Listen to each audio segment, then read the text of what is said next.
Sergio es operario en una fábrica maderera en la que trabajan 10 personas en su misma función.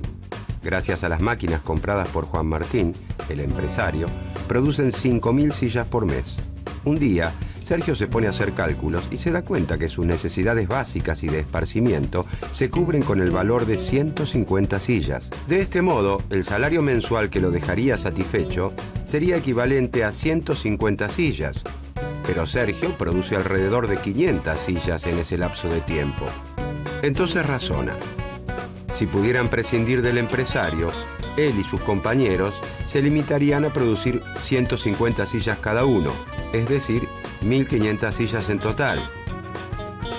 Entonces, cubrirían sus necesidades y podrían irse a su casa habiendo trabajado tal vez 2 horas diarias. Podrían dedicarse el resto del tiempo al ocio o al esparcimiento. Entonces, ¿qué teoría podrá ayudar a Sergio y a sus compañeros a hacer esto posible?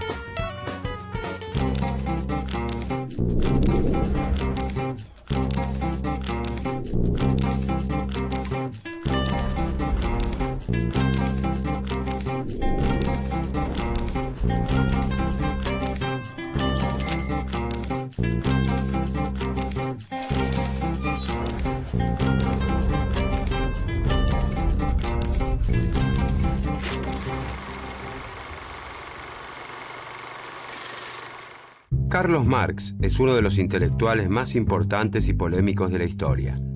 Nace en Treveris, una ciudad de la actual Alemania, en 1818, en el seno de una familia judía de clase media alta.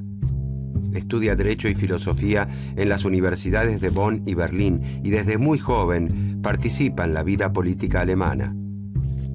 El compromiso político estará presente a lo largo de toda su obra. Buscando comprender al capitalismo, lee, reproduce y comenta las obras de Hegel, Hume y Locke. En 1844 toma contacto con organizaciones de trabajadores industriales y adhiere al comunismo, una vertiente del socialismo que cree que el proletariado llevará a la sociedad a una nueva etapa, aboliendo las relaciones capitalistas de producción y con ellas las clases sociales.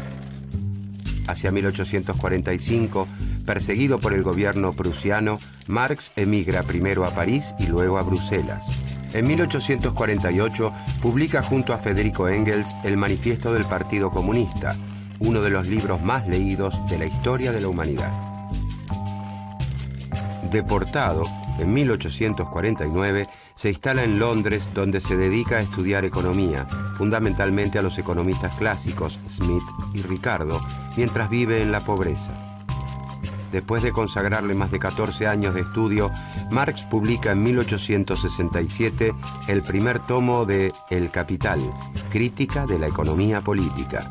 En El Capital, Marx explica el mundo de la época estudiando cómo se producen y distribuyen los bienes para satisfacer las necesidades humanas y cómo lo hicieron otras sociedades a lo largo de la historia.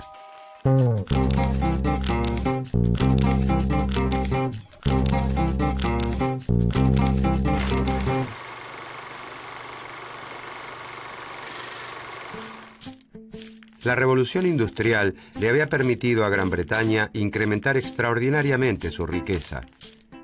En ese camino también estaban los Estados Unidos y las principales potencias del continente europeo. Pero a mediados del siglo XIX en Inglaterra, donde se vislumbra el mundo por venir, la prosperidad no llega a las clases bajas. La mayoría de los núcleos urbanos industrializados vive en condiciones de miseria. No hay legislación que proteja a los trabajadores. Las jornadas de trabajo son ilimitadas. El descanso dominical es un precepto que se incumple religiosamente. El trabajo infantil es moneda corriente en aquellas fábricas. Las desastrosas condiciones de higiene son moneda corriente en estos espacios. A medida que la industrialización avanza, los obreros europeos comienzan a tomar conciencia que su esfuerzo cotidiano es el que enriquece a los dueños de las fábricas. El hambre de justicia y el descontento comienzan entonces a reunirse, a identificarse como clase y a organizar formas de protección y ayuda mutua y de protesta y rebelión. Surgen los primeros sindicatos y con ellos las primeras huelgas para reclamar el aumento de salarios, la disminución de la jornada laboral y la protección ante accidentes laborales. En 1864 se crea en Londres la primera Asociación Internacional de Trabajadores, conocida como la Primera Internacional.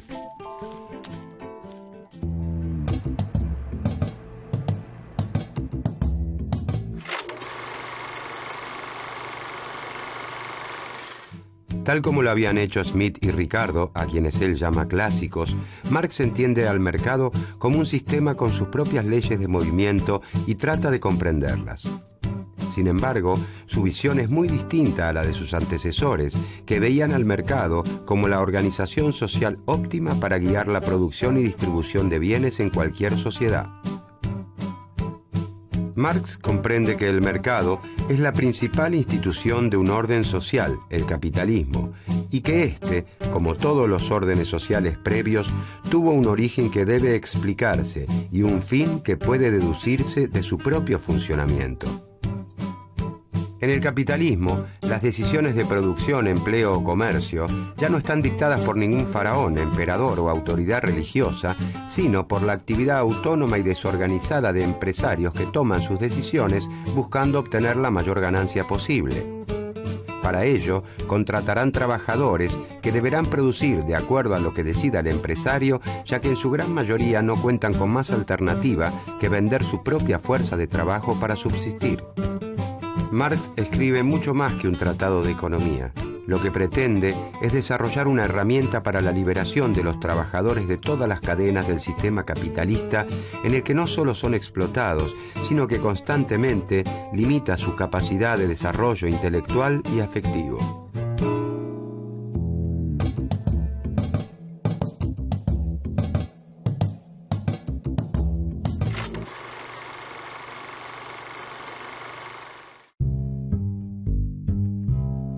Los pensadores clásicos sostenían que el precio de los bienes dependía del trabajo que requería su producción. Cuanto más trabajo se requiera en una sociedad para producir un bien, mayor valor tendrá.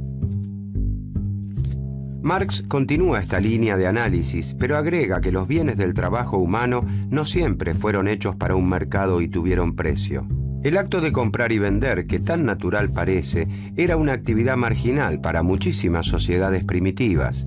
De allí que para Marx, el elemento fundamental de la economía capitalista es la mercancía. Mercancía no es sinónimo de producto o de bien. Los productos y los bienes, las cosas útiles, han existido en todas las sociedades. Mercancía es todo bien que tiene un valor de uso y un valor de cambio. La mercancía es un valor de uso porque resulta útil y un valor de cambio porque se produce con el objeto de la venta. El lavarropas, que exhibe la casa de electrodomésticos, la mesa, que se vende en una mueblería, los cosméticos del catálogo que nos muestra una compañera de trabajo, todas son mercancías. El dinero desempeña un rol muy importante aquí, ya que actúa como un equivalente universal que traduce el valor de cambio de todas las mercancías y permite conservar y acumular ese valor a lo largo del tiempo.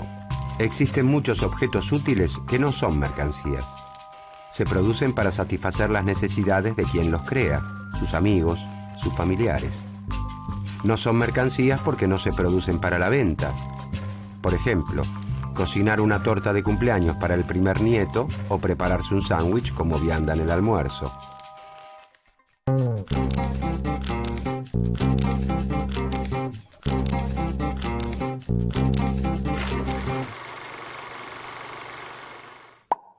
¿Por qué 2 lapiceras que cuestan 15 pesos cada una pueden cambiarse a través del dinero por una remera que cuesta 30 pesos? Si las comparamos, las mercancías son todas distintas, satisfacen necesidades diversas. Una lapicera tiene la utilidad de permitirnos escribir, una remera la de vestirnos. Para que exista el deseo de cambiarlas entre sí a través del dinero, los valores de uso deben ser distintos. No tendría sentido cambiar una remera por otra. Queremos cambiar remeras por lapiceras. Todas las mercancías se igualan en el intercambio o compra-venta. Si una lapicera cuesta 15 pesos y una remera cuesta 30 pesos, 2 lapiceras son iguales en algo a una remera. ¿Por qué la remera se iguala a 2 lapiceras y no a 5 o a 15? Porque tienen algo en común y de la misma magnitud. Marx afirma que existe una sustancia que las iguala aunque no la podamos ver. Y esa sustancia, según Marx, es el trabajo humano. Los trabajos para fabricar remeras o lapiceras, por más diferentes que sean en lo concreto, pueden reconocerse como trabajo en general o trabajo abstracto. El trabajo humano abstracto es el gasto de músculos, nervios y cerebro que se realiza en la actividad laboral. Cuando 2 valores de uso se igualan como mercancía, dejan de lado sus cualidades materiales diversas y los trabajos concretos que le dieron origen y queda en pie una única característica. Todas las mercaderías son la materialización de cierta cantidad de trabajo humano abstracto. Cuanto más trabajo humano abstracto se necesita para producir un bien o servicio, mayor valor tendrá como mercancía. El valor de la mercancía, dice Marx, depende del tiempo de trabajo socialmente necesario para la producción, determinado por la situación promedio de la técnica en esa industria. No depende del tiempo particular que se destinó a la producción de una mercancía específica, sino del promedio social. Si el promedio de tiempo socialmente aceptado para fabricar una lapicera es de 15 minutos y los trabajadores de una empresa la confeccionan en 20 minutos, la lapicera seguirá costando 15 pesos por unidad. Pero se habrá incrementado en este caso el costo de producción, porque deberá pagar mayores salarios que lo que paga en promedio la industria y, por lo tanto, ese empresario verá reducida su ganancia.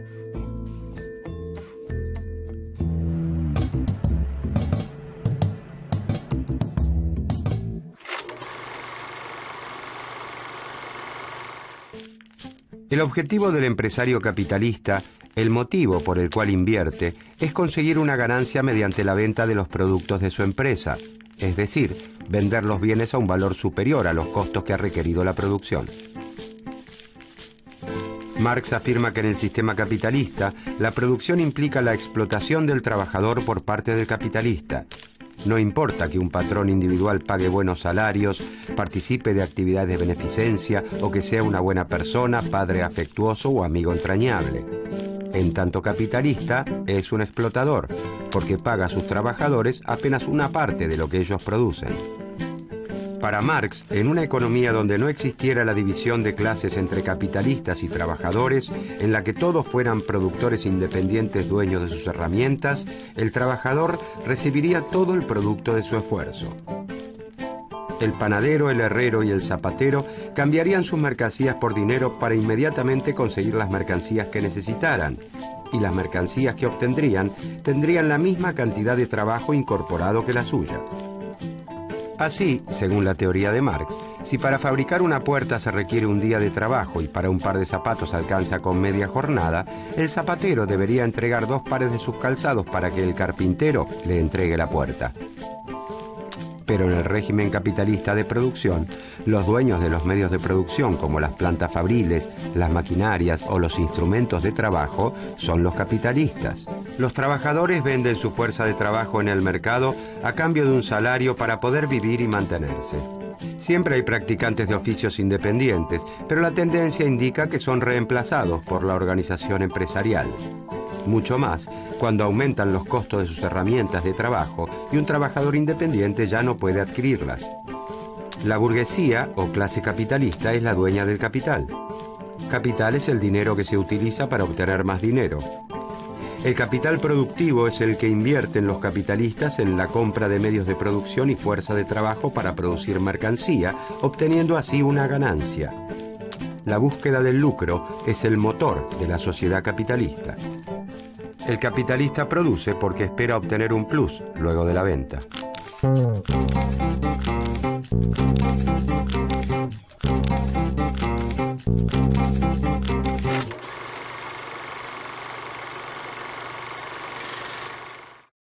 Para producir sus mercancías, venderlas en el mercado y obtener una ganancia, el capitalista destina parte de su capital, llamado por Marx capital constante, a adquirir maquinarias e instrumentos de trabajo y otra, denominada capital variable, a contratar obreros. Para que el capitalista pueda contratar un obrero, el trabajador debe poder disponer libremente de su fuerza de trabajo y no poseer máquinas ni materias primas. El trabajador solo cuenta con su fuerza de trabajo para vender en el mercado y garantizar así su subsistencia. El salario que el capitalista le paga al trabajador es entonces el precio de la fuerza de trabajo. El valor de cambio de una mercancía está dado por el trabajo que a una sociedad le cuesta reproducirla. Consecuentemente, el valor de la fuerza de trabajo equivale a lo que un obrero necesita para mantener sus fuerzas y poder volver a trabajar al mes siguiente. El valor de la fuerza de trabajo se obtiene sumando los costos en alimento, vestido, vivienda, salud y educación necesarios para que un trabajador conserve sus fuerzas, mantenga a su familia y, sobre todo, continúe trabajando. Sin embargo, para Marx, la fuerza de trabajo no es una mercancía como todas las demás, sino que tiene una característica única, la capacidad de crear valor. Las máquinas o hasta los robots más modernos y sofisticados no tienen la capacidad de crear valor, según la teoría de Marx, sino que transmiten a la mercancía parte de su valor de acuerdo al desgaste que sufren en la producción. Solo los seres humanos tenemos la capacidad de crear valor.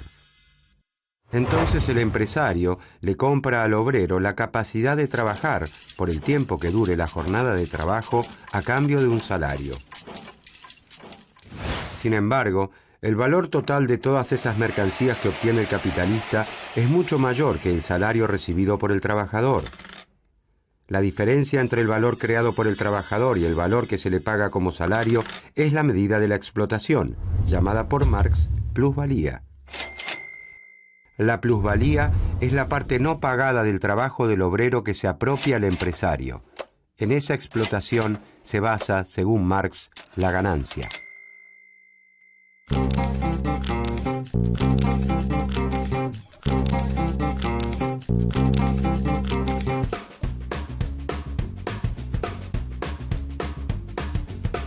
La fábrica de sillas donde trabaja Sergio junto a otros 9 operarios produce 5.000 sillas por mes.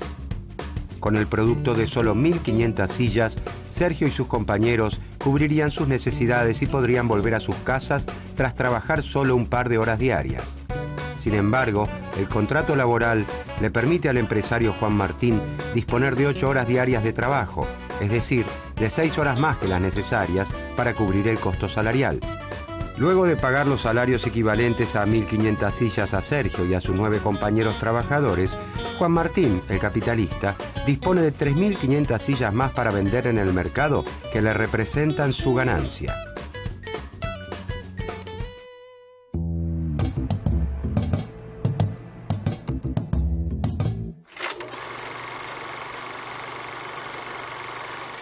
El capitalista obtiene su ganancia solo cuando vende las mercancías producidas. Al empresario no le interesa producir lo que necesita la sociedad, sino lo que puede venderse en el mercado. Esa es la demanda. Al momento de tomar la decisión de cuánto producir, el éxito de los resultados es un riesgo, pero el empresario trata de calcular cuánto podrá vender en base a sus expectativas. Tampoco sabe a qué precio se venderán sus mercancías. Todo es incertidumbre para el capitalista. Esta forma de organizar la producción hace difícil que coincidan la oferta y la demanda de los distintos bienes. Los empresarios recién se darán cuenta si fue buena su estimación una vez que están en el mercado. Por eso es muy frecuente que sobren muchos bienes producidos. Cuando esto les ocurre simultáneamente a muchos capitalistas, estamos ante las llamadas crisis de realización o de sobreproducción. Entonces, al ver que no pudieron vender sus mercancías, los empresarios ajustan sus expectativas, contraen su producción para el año siguiente, despiden trabajadores, realizan menos inversiones, desencadenando una crisis de mayor o menor magnitud según el caso. En el capitalismo, dice Marx, Las crisis no son fenómenos aislados a los que sigue una recuperación, sino que muestran una contradicción inherente al régimen capitalista de producción. Son inevitables.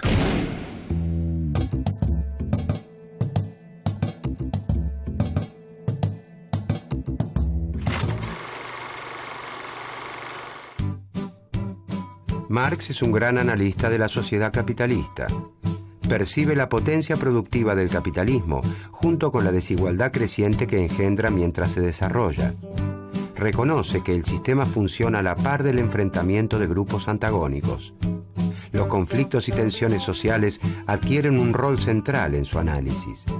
Para Marx, la paz y la supuesta armonía social que ve el teórico Adam Smith son ficticias. Donde hay relaciones de dominación, habrá inevitablemente conflicto. En esta lucha, la clase dominante pugna por mantener su situación de dominio, mientras la dominada lucha por liberarse de la explotación. Este conflicto, para Marx, es el motor de la historia. La sociedad se transforma por la lucha de clases.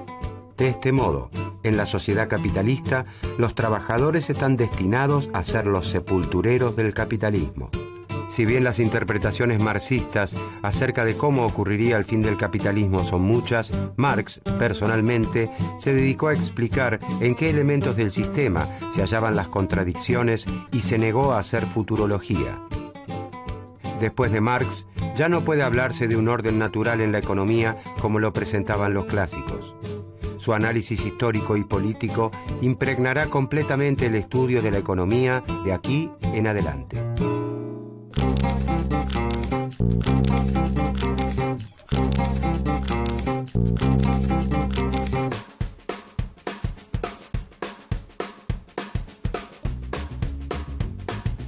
Los trabajadores de la fábrica maderera produjeron 5.000 sillas, porque el empresario Juan Martín había estimado que las vendería fácilmente en un mes. Juan Martín se sentó a esperar las ganancias y el mercado lo sorprendió. La demanda efectiva fue de 6.000 sillas. Como primera medida, Juan Martín anuncia que venderá su producto a un precio más alto y para el próximo periodo anuncia que fabricará 6.500 sillas. Como la situación se repite en todas las industrias del sector, todos los empresarios quieren contratar más trabajadores. Sergio y sus compañeros se organizaron y movilizaron. Ahora están en condiciones de reclamar un sueldo más alto.